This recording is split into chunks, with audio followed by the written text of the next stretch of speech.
currency reform, I don't see how it doesn't happen. There's going to be one way or another currency reform.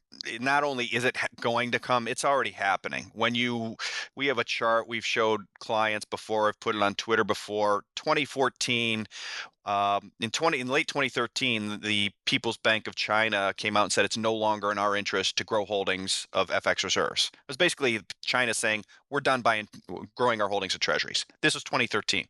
Since that moment, we have seen U.S. holdings of treasuries by global central banks decline by almost $600 billion, which is unprecedented going back.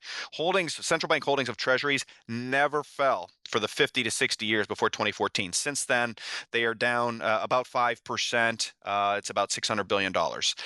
Gold has gone up 300 billion. So we are moving towards that. I think currency reform will happen. It is happening. A war, I'm optimistic that it won't happen simply because of mutually assured destruction and Right, and the we're all I mean, if there's anywhere, we're all screwed, so let's avoid it yeah, at all costs. yeah, absolutely. And I the sense I get when I talk to people in um the military and intelligence communities in the United States, I think there's absolutely an understanding of that. You hear the bravado and the rah-rah and the from certain people in public areas about, well, we've got the best military and they can't stop us, blah, blah, blah.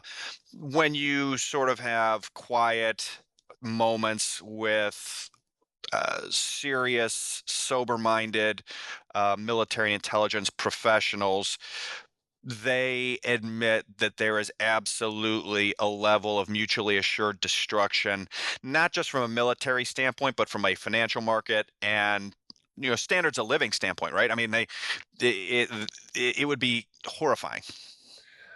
I fully agree with you. I hope you're right. I think the military, intelligence people do get it. It's the State Department type of people that I worry about. Um, so, on the one lens, everything you just described makes me incredibly bearish on the US dollar, and our standards of living. But on the other hand, we're 90% energy independent.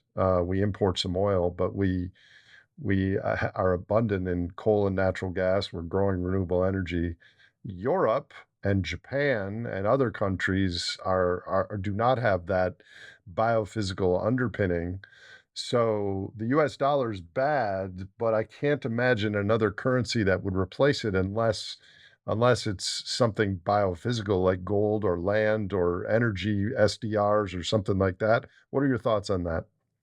I think you described it very, very well, which is peak cheap oil is going to force this biophysical issue. We've been seeing Russia and China in particular, others, central banks, acknowledging this de facto by how they have rearranged the deployment of their surpluses. They've stopped moving them out of sovereign debt and they've moved them into gold and hard assets. And that could even include equities, etc.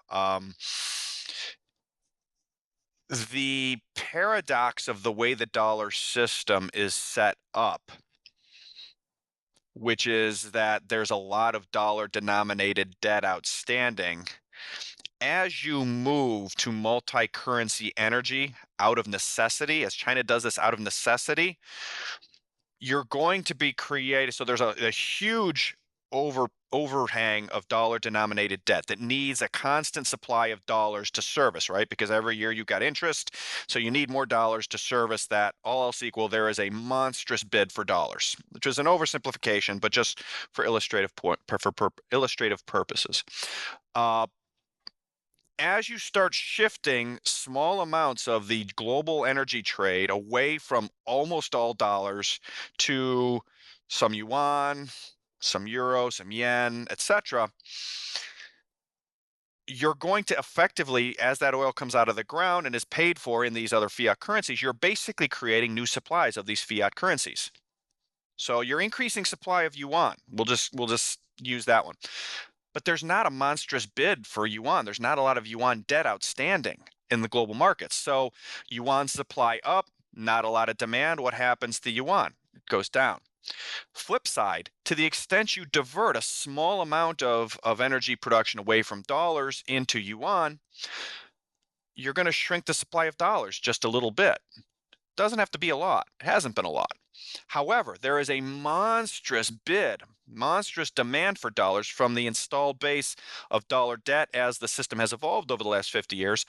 So, as paradoxically, as you move global energy pricing away from the dollar, it actually mechanically drives the dollar up against these other currencies, right? Smaller, slightly smaller supply of dollars, huge demand, demand up, supply down a little, price up, and vice versa for yuan, yen, etc. And so we've been seeing some elements of that in the way things have traded. Now, ultimately, it is very bearish for the dollar and for our living standards, barring this energy miracle, because of what we started describing, right? Which is, or started the podcast by discussing, which is these foreigners are no longer financing our deficits. When we talk about foreign central banks not having bought treasuries for almost a decade now, uh, the U.S. debt in that decade is up 11 or 12 trillion dollars.